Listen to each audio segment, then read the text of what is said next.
Welcome back, Kute. We were just saying it's been a few years, but I'm so happy to have you back on the podcast. Thanks for having me. Let's start right in. This very important and probably challenging concept of surrender. So what is surrender to you? Yeah, I think, in our culture today, there are so many myths or misconceptions we have about surrender. This idea that surrender is weak or surrender is passive or surrender means giving up, means waving the white flag. If you surrender, you are being left behind. If you surrender, you're going to be a doormat. It means sitting there doing nothing. If you surrender, you won't manifest your goals, dreams, and desires. If you surrender, you're going to get less in life. And so these sort of limited ideas of surrender tend to make us a bit resistant to surrendering. Or if you surrender, you have to give up everything, move to the Himalayas, and just have nothing in a begging bowl. And so I think the ideas, the connotations of surrender only inspire resistance. And so for me, I believe that surrender is the most powerful thing that we can do. Surrender is the key to real manifestation. Surrender is the key to that next level. Surrender is the key to greatness. Surrender is the password to freedom. And I think that if you look at all of the great ones, they surrendered. Jesus, Buddha, Gandhi, Mother Teresa, Mandela, Bruce Lee, Muhammad Ali. At some point, they all surrendered themselves to life, to God, to the infinite, to the divine. Whatever label you want to put, they surrendered themselves to the universe. They surrendered themselves to a calling that was bigger than themselves. And so, this idea that I feel if people understand the real essence of surrender, it becomes something transformative and active and magical. And so, yes, surrender is to let go of control, or I should say the illusion that we are in control, control being the master addiction. And so it's to let go of the sense of control. I think if you look at the last 2 to 3 years, maybe the universe has been showing us that we are not as in control as we thought. And so it's a letting go of control. Surrender is when we stop trying to force life to fit our limited idea of how we think it should be and how we think it should unfold and who we think we should be and how we think life should be. And so it's the sense where you take the limitations off of life and you're open and you're available. And if you look at the great ones, they surrendered themselves to the universe, to their deeper truth. And in that surrender, when I look at these folks, they were able to transcend their own limited human capacity, ability, humanness, and they tap into another dimension of life, another dimension of potential. And that's when I would say life began to manifest through them and use them and create through them. And so I think surrender is truly powerful. And that's why I call it the magic of surrender, that we all want the magic, but we want to hold on to what we know. We all want the magic and the blessings and the miracles, but we want to be who we were. And so the next level of our life requires the next level of us. The next level of us requires that we let go of what's no longer aligned, what's no longer vibrational match, what's no longer working, and who we were. But what we tend to do out of self-preservation and fear and comfort and familiarity and safety is hold on. We hold on to who we were and what was. And so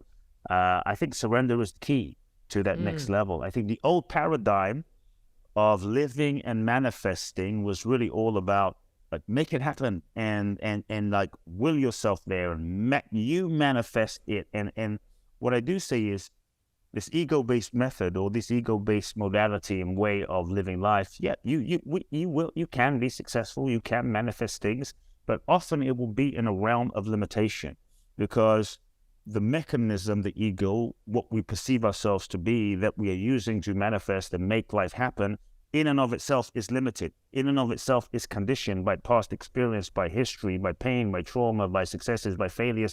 And so we're still creating in a limited paradigm because the ego with its limited perception is only able to see a small dimension of reality rather than the whole picture of what is seeking to unfold.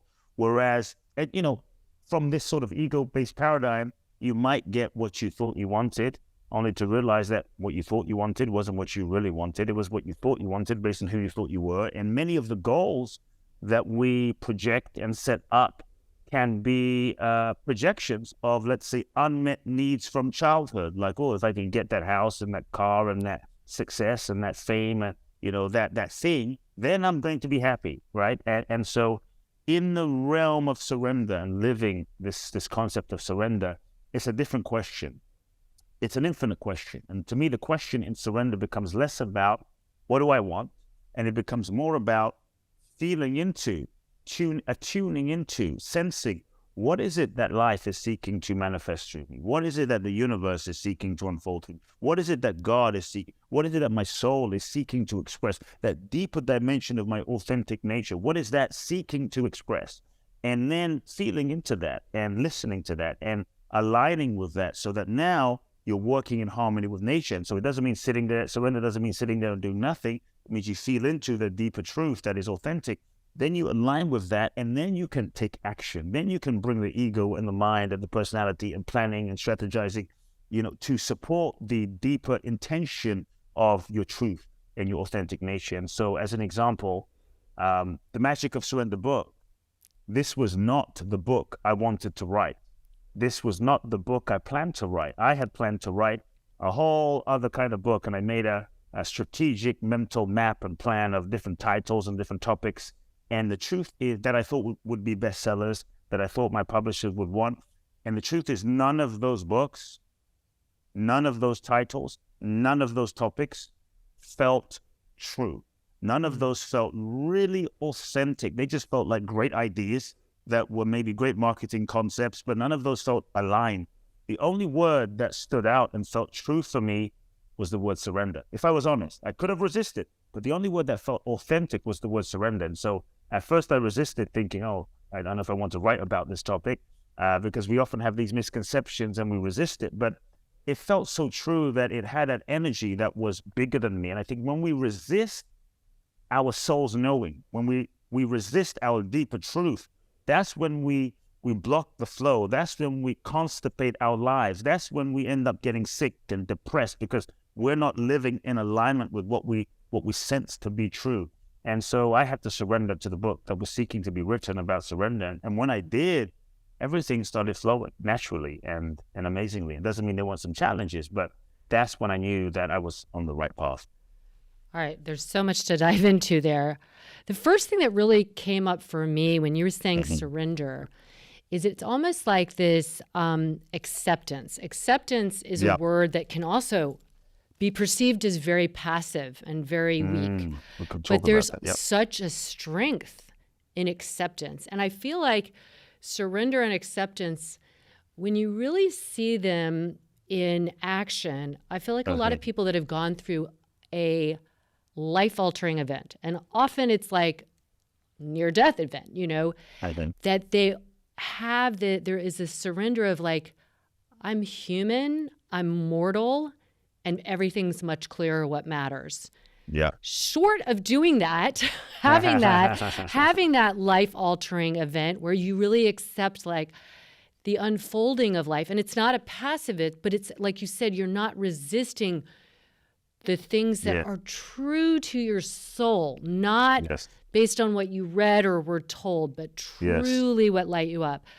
So short of that happening, what are some tips for people? Like, they can be like, this sounds great. This sounds wonderful. Yep. How do I even get into that place where, all I'm hearing are my thoughts that have been on a reel? How do I go deeper to get into that place of inner knowing and wisdom that like you said, all the greats had? Yeah, I want to, I think because there's a few different things that I would say might be important to touch on. One is what is it that surrenders, and the nature of the ego, that is the resistance machine mechanism within us. But I would also say, I like that you touched on acceptance. So I want to just start there. Acceptance and surrender seem to work together. And here's the thing. Acceptance is a very important and necessary phase in the process of surrender. But where a lot of us get stuck is we mistakenly think that acceptance, is surrender. It's not the final step. No. And it's not. It's a phase in the process. So first, we're often unconscious and we're in denial. Then we begin a process of questioning, but we go into resistance. From resistance, we begin negotiating with reality. Well, maybe it doesn't need to change. Maybe, I don't have an addiction. I like drinking, but I'm really an alcoholic, but I'm negotiating with my reality. Maybe, they're not as bad as I think. And if I change, they'll change. So we're often going to that period of negotiation. And so then we move into acceptance. Acceptance is accepting what is. It is what it is. You can't change anything until you accept something. And when you accept something, you go into a relationship with something, and that's when you stand the possibility of changing something. And so acceptance is the key, right? But it is not the ultimate phase of surrender, which moves you into a whole different dimension of freedom. You can be in acceptance of something, but still be subtly resisting. Like, it's raining outside. I accept that it's raining. I take my umbrella, but I'm pissed off that it's raining because I had all of these plans. So I'm kind of like mad inside while accepting it's raining, but I'm mad. Or I accept who my wife is, but I don't like what she is. And you know what? I'm going to suck it up, hold back my love because she's not being who I want her to be. I'm not going to leave, but I'm accepting and I'm kind of tolerating what she is. This is not going to provide freedom.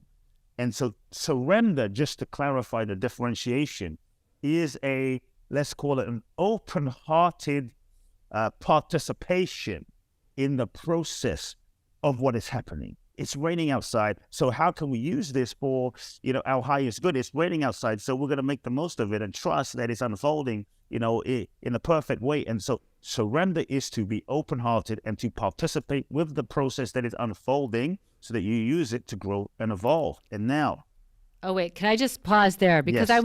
I want you to speak to this. So I'm thinking when you're talking, like what I've seen over, almost 3 decades, when I see people of all different ages, stages in life, and I think of accepting in this stage of it as like when somebody says, wow, when I'm doing this, I can't do this. I can't do this. I want to look like this. I want to be able to do this. And what I want people to ultimately feel without me telling them is, here I am today. What does that look like? That doesn't mean I'm going to stay here, like you were saying. But why am I always trying to do something or have this goal? It's almost like punitive. Like, I want to be able to do this in yoga poses. Like, I want to be able to do this. I want to be up. Why can't I do this today? And I'm like, you have to me, this is like a real tool to practice here that you then see in life. Patience, compassion, that acceptance of where you are, but not that you have to stay there. Yeah. But to change it, there needs to be an active participation in changing it because you want to improve yourself, not because you're trying to be something. Does that make sense? Would you see a similarity there? Yeah. For sure. We have to be able to accept something. Like, let's say I'm an alcoholic or I have an alcohol issue. Unless you accept it, you can't change it. If you're constantly in denial of I drink sometimes. I drink every day, but it's not a problem. I drink every day, or just on the weekends, I get totally crazy, drunk, smashed, and I'm not an alcoholic because I could stop anytime I want, but I don't, but I could. And so this is a form of resistance. And so it's that ego So that's again, I think that's the whole thing. Like when we try and practice and we're just doing it from ego, not from I want to use this as a tool to better know myself. Well, right. But for instance, acceptance is to accept I'm in an abusive relationship. This relationship is toxic, it's dysfunctional, and it's abusive.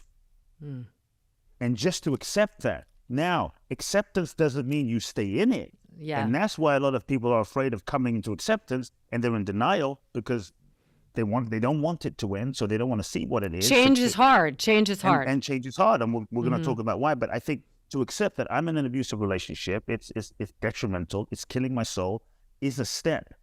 That doesn't mean you stay there, but you can't make a different choice if you're not accepting and you're denying what it really is.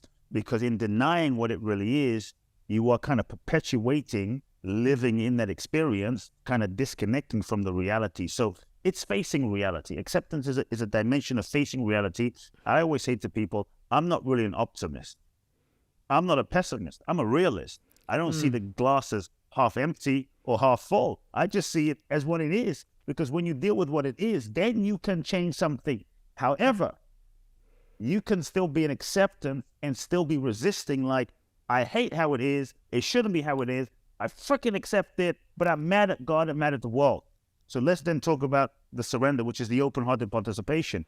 It helps, though, from a spiritual level, if you understand that you are a soul. If you really kind of get that, okay, I'm a soul, I've incarnated in this human experience, and life is a school, life is a university for my soul's evolution, and every experience and every challenge and every relationship is part of the curriculum for my soul's evolution. And so if you can start seeing life from a multidimensional, let's say, soul perspective versus a one-dimensional, just human level experience of this is happening, is right, wrong, good or bad, then you shift your relationship to life so that even if you are in a very difficult situation, even if you are in a challenging situation, because you're able to see life from a soul, let's say a soulistic kind of soul perspective, then rather than just resisting or just accepting, you're able to say, okay, for some reason my soul is going through this, so what is my soul seeking to learn in this experience? And roll your sleeves up and surrender to not the situation, but surrender to learning the lesson that you are needing to learn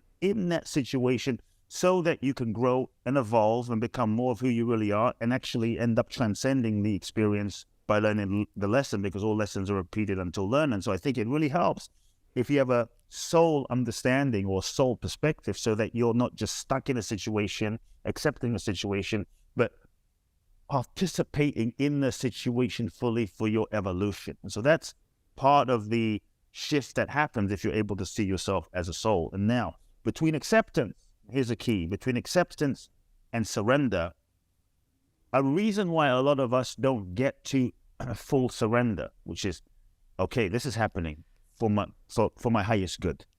I broke up with this person for my highest good, which doesn't always feel like it in the moment, because in the moment, many times our ego isn't able to see the possibilities and the good. It just looks bad. Okay, this illness, this situation, this divorce, it is a breakdown, COVID, what is happening for my highest good?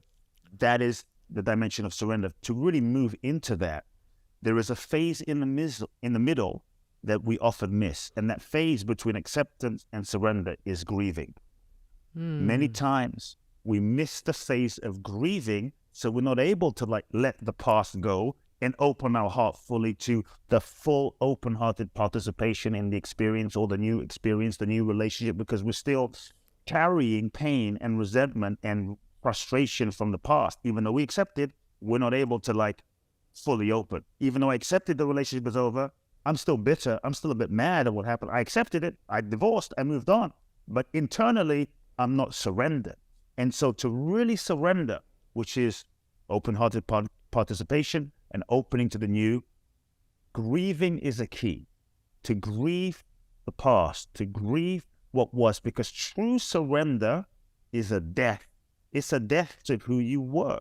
It's a death to the life you thought. It's a death to what you thought was going to be. It's a death to the ego's perception of how it thought life should be. There is an element of dying in the best way possible, but sometimes challenging, of dying in terms of surrender. And so to grieve, in our culture, we're often not taught to feel our feeling, to grieve, because we're afraid.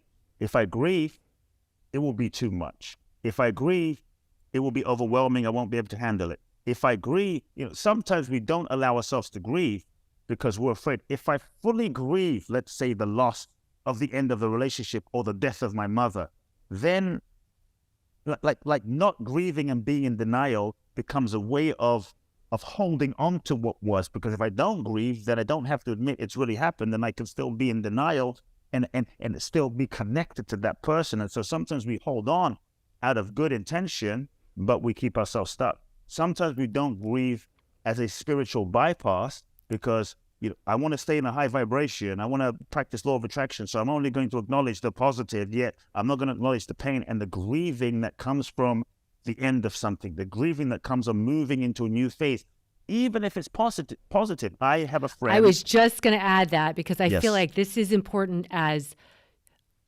for everybody who feels like they aren't like in an abuse, but I'm thinking about as parents, like every stage I've always said, Yeah. I had a little grief. I had to Yes. mourn it being over with. And then I was also it didn't mean I was less excited. I was Yes. but I acknowledged like this Yeah. phase is over, especially Yeah. with my littlest. I was like, this is the final phase of Yeah. having a kid doing this. And I always felt that, and that allowed me to then To be go open on to the next phase. to accept Yeah. and embrace I remember and speaking to surrender. someone, a client, and she had to, when her child was born, which is an amazing experience, she had to grieve the end of like coupledom, Yes. as she knew it. I had a friend who, she was about to get married and she couldn't figure out, to the love of her life, she was in love. And she felt so sad and she didn't understand like why, because she realized, I'm having to grieve the end of my singleness. And that identity was something that she was going to have to like release so that she could fully embrace this new phase. And so grief is a natural stage of life, but often we don't acknowledge it because we want to stay positive and we want to stay high and want to stay high vibration. But what we don't grieve, we just kind of end up recreating, in our life over and over again. And so I would ask people to sit with, as they think about surrendering, what have you not allowed yourself to grieve? Many times, unconsciously, we are carrying around layers and layers and layers and layers and layers of micro grieving that we haven't done, from your toddler becoming, a bit older, from your child becoming a teenager, your teenager going to college to like being on their own fully. It's like all of that is a shift of your own identity. And so what have you not acknowledged? What have you not grieved? Because all of the ungrieved emotions remain as kind of emotional layers and debris that cloud our ability to feel fully, limit our ability to feel alive, and limit our capacity to truly surrender because we're holding on to the past. So grief is simply not to wallow in it, but is a portal to the next phase. And I think that's really important. And so the thing, I mentioned the word ego, but the thing or the mechanism that often resists coming into acceptance and coming into surrender is the ego. The ego, which is really what we believe ourselves to be. The ego, our perceived sense of self based on name, body, form, identity, experience, past, history, experiences, positive, negative. The ego is a mechanism. The ego is a sense of identification, and the degree to which we are identified with ourselves as this mind-body mechanism is the degree to which, in many ways, we are limited, and the degree to which we will often resist surrendering. So we say it's the ego that surrenders. That doesn't surrender. It's the ego that resists. Just to be clear, the resistance mechanism is the ego, because to the ego, surrender feels like a death of itself. And the ego's job is to reinforce its existence. And the ego's job is to protect us from getting hurt like we were hurt when we were 5. As children, this is why I say surrender is natural. It's in fact, it feels hard. And I know many folks listening in might feel, oh, it's so hard. It's such a hard thing. But the truth is, surrender at the deepest level is our true nature. It's what we are. When we were children, when we were born into this human experience, we were all surrendered. We were just beingness. We would cry when we felt like crying. We ran naked through the garden and the house, and we didn't care what people were thinking about us. We jumped on the table and we sang, fully expressed, surrendered, until maybe our parents said, you can't sing, or be quiet, or the conditioning process began. So surrender is our natural state of being. We've just been conditioned out of it, and the version of ourselves, ego, that we become is what is what actually resists. And so imagine, here we are, these surrendered beings. We meet our parents. They're doing the best that they can do based on their life and their upbringing and their parents. And so maybe dad was crazy, maybe mom was an alcoholic. And so two things happen where the mechanism of control and resistance begins. The first thing is we learn all sorts of strategies to shut down, disconnect, not feel. We suppress emotion. Our true authentic nature gets hidden underneath the layers of unfelt feeling and grieving. And we develop all sorts of mechanisms to Like we erect all sorts of walls around our heart to protect our sensitivity, because maybe our parents were great people, but they didn't know how to meet our emotional needs. And that was painful. So in order to not feel the pain or the helplessness or the loss or, the disappointment, we disconnected. We became more numb. We became overly analytical, because if I remain in my mind, then I don't have to feel the sensitivity. And so we erected all of these mechanisms to protect ourselves from the pain. And then we developed a way of being, the sense of who do I need to be in order to get love, validation, and approval from mom and dad and my caregivers. And so we now contorted ourselves into a shape to become the version of ourselves, the version of Kute, the version of John, the version of Susie, the version of whoever we are, the version of ourselves that we thought we needed to be to get love, validation, approval, acceptance, to fit in. And now we ended up becoming a person that we think we need to be, and we actually think, or a pattern, we become this pattern, this conditioned patterning program that we think we need to be, and we think the version of ourselves that we've become is who we are, not realizing that it's just a pattern. It's a pattern of conditioning, and that's why I say ego, what we believe ourselves to be, is not a thing. Ego is a process. It's just a process of holding on. It's a process of identification to what we believe ourselves to be. And that's why many of us will say, I'm just this way. This is just who I am. And I think the degree to which we are, and we really believe it, but the degree to which we're conditioned and holding tightly, which is ego, is the degree to which we don't have free will, the degree to which we don't have choice. And so I think it's so super important for us to just be aware of this mechanism of ego, this mechanism, and understand that it's not who we are. It's not what we are. But the reason we often don't want to change and come into acceptance and then grieve and then surrender is because for the ego, surrender feels like a death. It's uncomfortable. Yeah. It's uncomfortable. Because Yeah. it feels like, the ego doesn't want to change. It wants everything and everyone else to change, but it doesn't want to change because it's trying to preserve its sense of identity. Because if I am my thoughts and my feelings and emotions, if I am my experiences and what I believe myself to be, then if I let that go and I question who am I and what am I, and I let go of this protection, I let go of this way of being, who will I be? How will I survive? How will I not get hurt?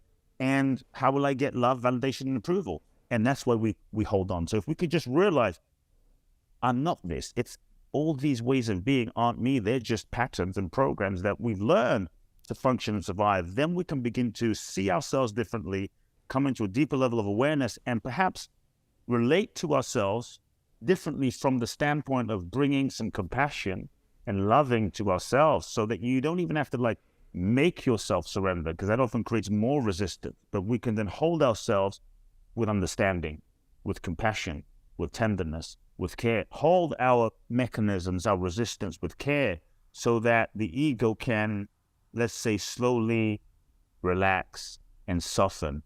And that's when I think healing can happen. And that's when I think surrender can blossom, as we can feel safer to just love ourselves through our own resistance. Because the ego was a creation that meant well. The ego was a creation that tried to keep us safe. So there's a good intention. It's just a limited way of being. Wow. So how do people, I mean, obviously you wrote a book on this, but how do people start? Like if somebody's sitting there. I have a place to start. Yeah. Yeah. Tell us, because where people can start, because the whole process, you could say, of surrendering. I think first, I wanted people to understand, yes, what is it that doesn't surrender? What is it that, holds on and resists, and why? And I think if we can understand why, then we can relate to the mechanism that resists surrendering, what we think of as ourselves, a bit differently, with a bit more compassion and a bit more. It's almost like you're surrendering the attachment that we have formed to ego. Yes. Yeah. You're surrendering the attachment to the idea of what you think you are. Yeah. That's a level of surrender. And if you can see that, so one step is just seeing that and understanding that everything that you've become is not really what you are. It's just patterns of conditioning. And that relationship shift within yourself can start softening something, right? And so I think then one place we can start, and I don't know if we spoke about this last time, But I think one place that people can start on just a simple practical level before you even go deep down the rabbit hole is just starting with, like, one of the things that keeps us stuck and not surrendering, and a mechanism that the ego uses to resist change, is we lie to ourselves. And that's a mechanism, because if I question myself and I start telling myself a deeper truth, then I might have to let go of what I think I am. So if I'm in denial and I lie to myself, then I don't have to change. And so one of the ways that we keep ourselves stuck are all the lies that we tell ourselves. We're constantly lying to ourselves about, often not out of negative intention, just out of ego survival, right? Mm-hmm. Ego protection, because ego's like, I don't want to get hurt again. I don't want to let this way of being go and feel helpless like I felt when I was 5. So no, everything is fine. I'm fine. And so the intention is good. I think so when we understand, oh, I'm not bad, just the intention is good. That's why the loving is important. And so that next step is to begin telling yourself the truth, to have the courage to just begin telling the truth. The truth will set you free, and there is no real transformation without truth. You have to want the truth and to be free more than you want what you have. And so just acknowledging, I'm not happy. Just acknowledging the truth. I'm not in love with this person anymore. Do you think, yeah, I was going to say. Acknowledging the truth of, like, I hate my job, but what I will tell people is, we're often afraid to acknowledge the truth, ego is, out of fear of change, out of fear of consequences. We're afraid of the consequences that won't happen if I say, I hate my job. I can't say I hate my job because how am I going to survive? Then I have to leave. And so ego kicks in to just protect us. Go, no, it's fine. I'm grateful. I can make it work. And the truth is, I hate my job and I'm miserable. So I will say, acknowledge the truth, but take the pressure off of yourself of having to take action. Yeah. It's the pressure that we put on ourselves to take action that often keeps us stuck. So if you say, look, I don't have to take action, I don't have to do anything. I just need to acknowledge the truth. I don't have to action. Put action to the side. Do you think that in that, get in touch with the truth? In that acknowledging the truth, yes. How important is it to tell somebody? Like, I feel like we can talk inside and be like, oh, I really need to do something. Like, say, I really have been drinking too much lately. Okay, I'm kind of acknowledging it. But there's something very different about somewhat telling the truth and continuing behavior and saying to somebody, I need to tell somebody I'm drinking too much, you know? I think, first, I think it's important that we tell ourselves. Of course. Yes. That's step one. And I do think there's another level of reality and accountability when someone else knows and telling someone else, because then there's a support, then there's a witness. Like, we talk about what is reality. Reality is agreement. Agreement as in when two people come into agreement and understanding, right? Like money has no reality until two people agree that this piece of paper means something. Right. And so when you tell somebody, it brings it into the real world. It brings it into another level of reality. I think, I'm not a Catholic, no, nothing against Catholics, but I think it's interesting. You go to confession.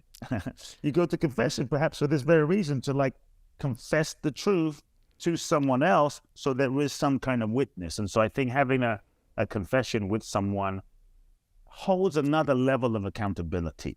That's for sure. Yeah. And that's something about like saying something out loud too is like almost like an emotion that's coming out. It's freeing, right? Yeah. It's like, wow, that was I thought that was going to be so hard to say, and I said it and I feel a lot better or whatever. Yeah. I don't know either. So I think the truth is if all we did was began to tell the truth to ourselves. Oh my goodness, yes. Literally, I think so many of the things we're therapizing about and meditating on and working on and praying about, going to church to ask God for help about, will dissolve. So I really think the truth has the capacity to set us free in ways that are profound.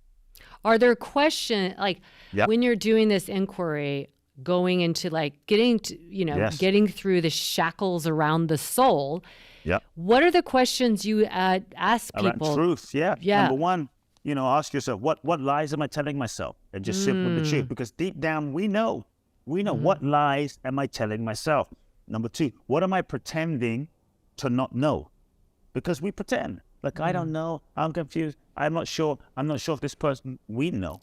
If someone put a gun to our head, we know. I joke and say, how many times have you been in a relationship in the past where you were back and forth, unsure? Up to the moment you broke up, you told your best friend, I knew that wasn't going to work. I just knew. I knew it from the beginning. We have this sense. There's a part of us that knows everything at the deepest level. We often don't allow ourselves to get in touch with that out of fear. So what lies am I telling myself? What am I pretending to not know? And what are the lies I'm telling myself costing me? What is it costing me? The other thing is, and I'll speak about that in a second, but the other thing is asking yourself, what is the payoff that I have for not telling the truth? What is the payoff that I have for lying to myself? Often there is a payoff that we have for lying to myself. Payoff as in, sometimes we're afraid of telling ourselves the truth because we're afraid if I acknowledge something about my partner or my spouse, then I know it's over. And so the payoff is, it's a way to sort of keep peace and keep things together, even though I know it's not right. But if I don't tell the truth, then I can kind of like keep everything together. And so often there is a payoff there for not telling ourselves the truth and living the lie. And so I tell people that when you lie to yourself, it is painful. Many of us, we feel pain. Pain is a signal that we're not in alignment with something authentic. Pain is often a signal that there is a deeper truth that we're not acknowledging, and it's trying to communicate to us. And so in many ways, pain is a friend. Pain is a blessing. But in our culture, we don't listen to it. We distract ourselves. We drink it away, drug it away, sex it away, smoke it away, shop it away, social media it away, just to not feel the truth. And so acknowledge the pain. And so some people might say, but how do I know if I'm lying to myself? If I'm lying to myself, because I don't know if I'm lying to myself. And so what I would ask people to sit with is, look at where you feel pain in your life. Because even if you think that you're not lying to yourself or you're not aware, emotional pain, feeling depressed, emotional pain, feeling lethargic, lack of energy, irritable, that could be a sign that there's some truth that you're not acknowledging. Physical ailment, backache, shoulder ache, that might be kind of reoccurring or consistent. It's like your deeper unconscious speaking to you, right? Thirdly, maybe an ongoing dis-ease that may be manifesting in your body as a result of not acknowledging some deeper truth. And so now your body is trying to communicate to you to get your attention. Sometimes people might manifest, you might manifest people in your life, like, why do I keep manifesting angry people? I just keep manifesting angry partners, angry people, but they're reflecting to you your own internal anger that you're not acknowledging. And so I would ask people to sit with, what pain is there in your life? And what is the message of the pain? And so what lies am I telling myself? What am I pretending to not know? What is it costing me? What is the pain reflecting to me, or the message of the pain? And what is the payoff for not telling myself the truth? And I think these are some things that we could sit with. What is the worst that can happen by telling the truth? And I think something does also happen when we're able to acknowledge and face and maybe even make peace with the worst case scenario. It frees us up also. And even asking oneself the question, what is the best thing that can happen if I tell the truth? Because sometimes we're so focused on the worst that we end up making all of these negative sheets of fantasies about the worst thing that's going to happen and the worst thing that's going to happen in the future that often never happens, that we forget the best thing that can happen, the most amazing thing that can happen, that may be beyond our current capacity to see. Now, did you, with all this coming up and you giving advice to others, did you have a personal experience with surrender that you'd be comfortable sharing, or that at least motivated you to write this? I think I've had many experiences of surrender throughout my whole life. And I'll share a few of them because I think that they might help people. Like, as a kid, and we may have spoken about this before, but as a kid, I grew up in the church. And so my father's a healer, a minister, prominent figure, had 300 churches in Ghana, West Africa, a huge church in London, hundreds of thousands of followers. I started speaking at age 8. I was ordained at 14. And my life was basically said, I was the guy taking over my father's organization. And it was a huge thing, a huge responsibility. And at 14, I realized this was not my path. This was not my path. And it was terrifying because I thought, wow, how do I tell my father, who I love, this larger than life figure that this is not my path. Like, he'll never speak to me again. So I said nothing for 4 years, went into internal conflict and turmoil and depression, questioning, until at age 18, I realized I had to make a choice. I could follow the expected path for my life, or I could follow my soul. I could follow my truth, which was going a whole different direction. And I chose to follow my truth. And that was a surrender. It was terrifying. It was scary. But I really believe that when you follow your truth and your soul and don't compromise that, you will always end up in the right place at the right time with the right people, even though the route that you take may not be the one that you most expect. And so I surrendered and I accepted it. And I had to grieve and I had to make peace with the fact that I may not have a relationship with my father. That was the worst case. I had to just make peace with that. And when I did, it was challenging, but it freed me. And we didn't speak for 2 years. And long story short, but I ended up winning a green card to come from London to the US in the lottery. And that's what enabled me to come from London to the US on this green card lottery. So that was like one example very early on for me of just, I have to surrender to my truth.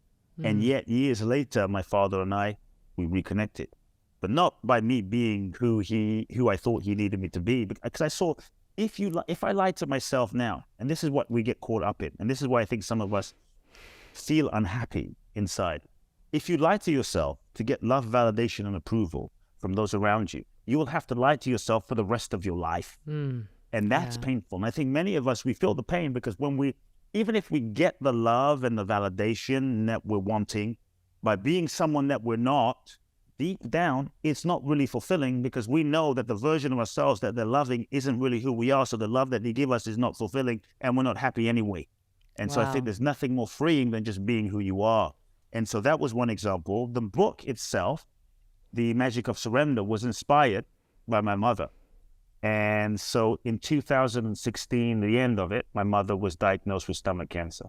And that was really, really, my mother was the closest person to me. She was like everything to me, you know? And so, you know, when the person you love the most gets died, it was rough. It was hard. And so I was in LA and I decided I would fly to, my mother was in London. I'm going to go to London. I went every month. I went for 1 week for an entire year, flying back and forth to be with my mother.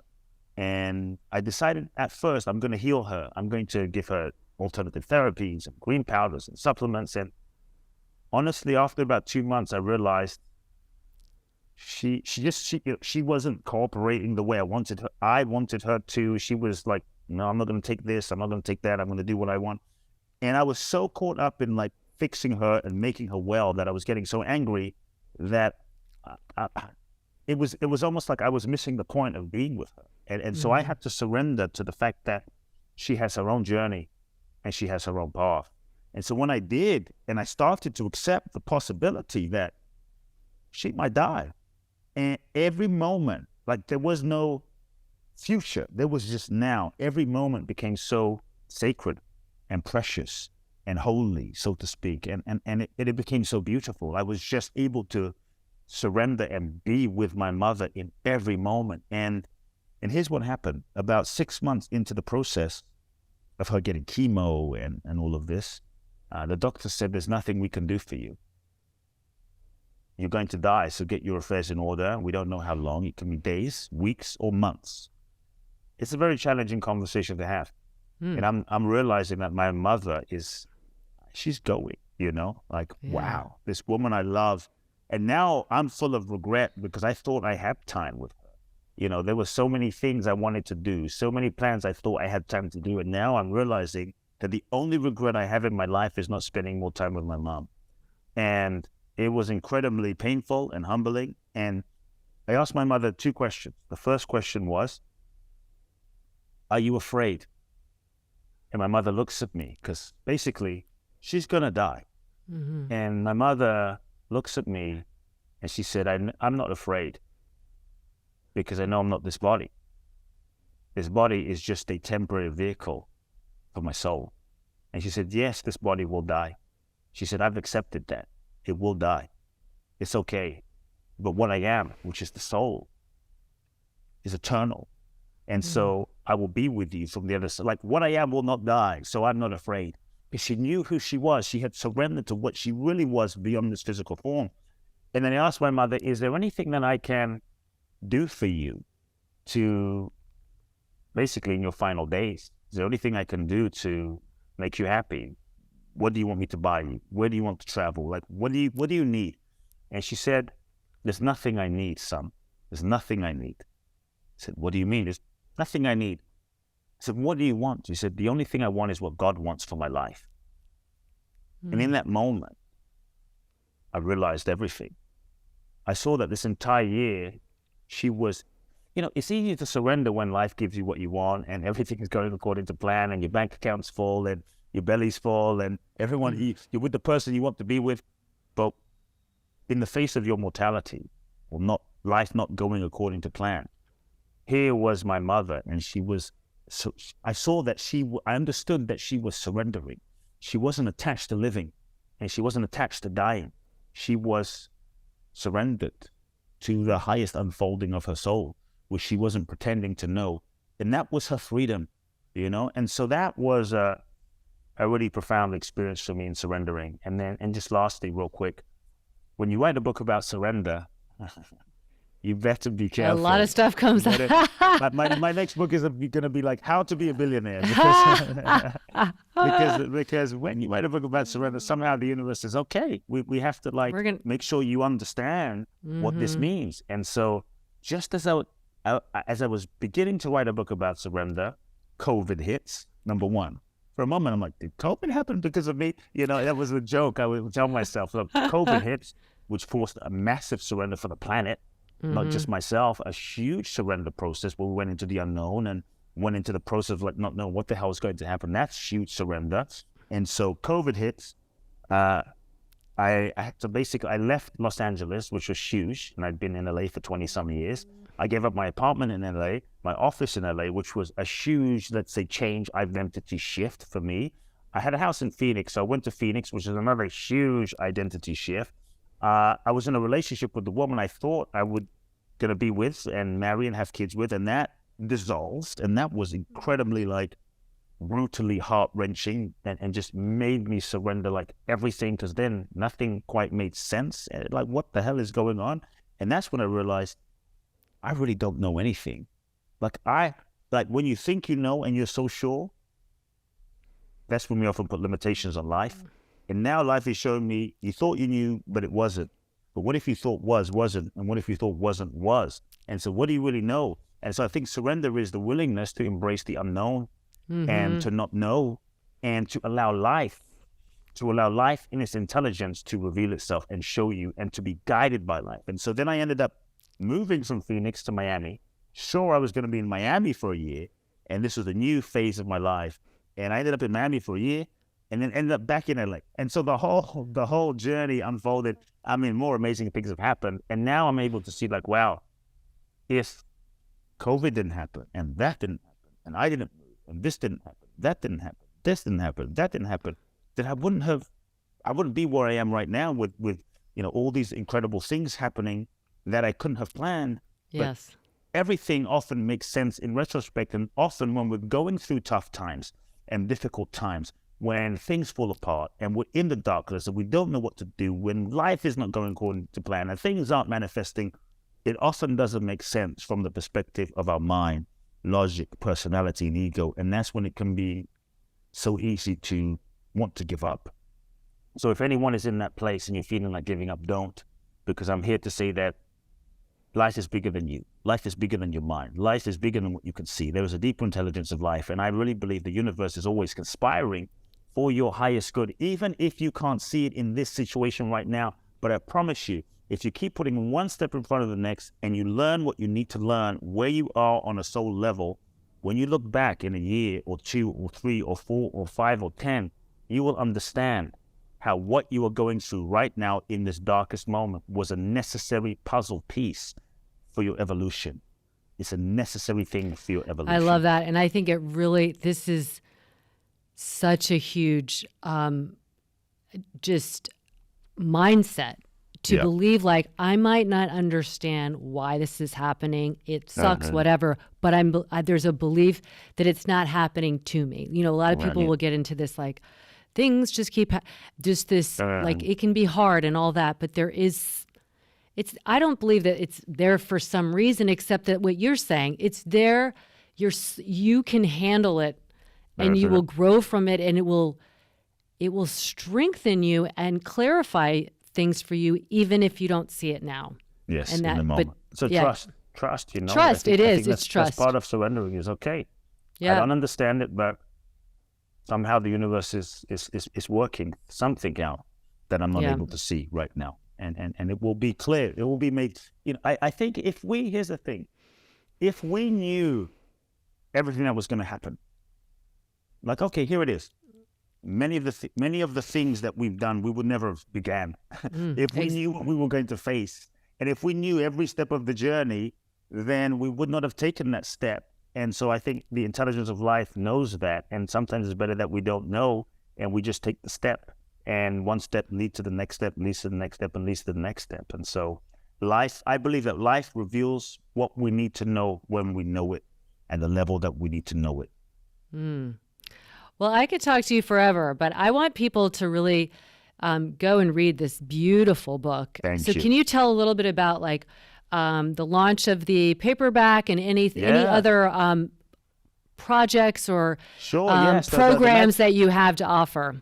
The Magic of Surrender book is out now, so go get it. The paperback version on Amazon, and it's called The Magic of Surrender: Finding the Courage to Let Go, and it's a very simple book on one level. I wrote it simply, but I think the concepts are deep, and so it's a simple roadmap to living surrender in every area of your life.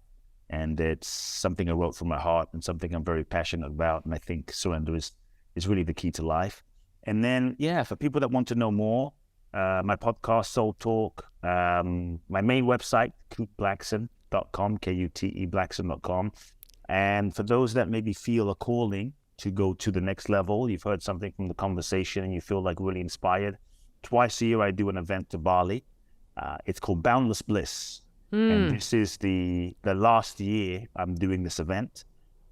In Bali, July the 28th through August the 8th is the next event. People can go to www.boundlessblissbali.com, boundlessblissbali.com, find out more there. And if you're someone that you feel a calling to make a difference on the planet, you feel inspired by the conversation, you feel ready to share your gifts with the world, it is a 12-day experiential immersion seminar training without rules that is designed to help free you from your past conditioning and connect you to your authentic truth and catapult you forward into living.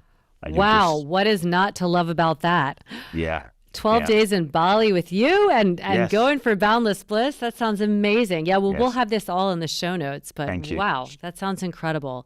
Thank you. Well, thank you for sharing your gifts, your knowledge, your wisdom, your soul with us and everyone. And I'm so grateful to have you on here again. Thanks a lot. Thanks for having me. All right, everybody, go check out Kute. And as always, I am pulling for you.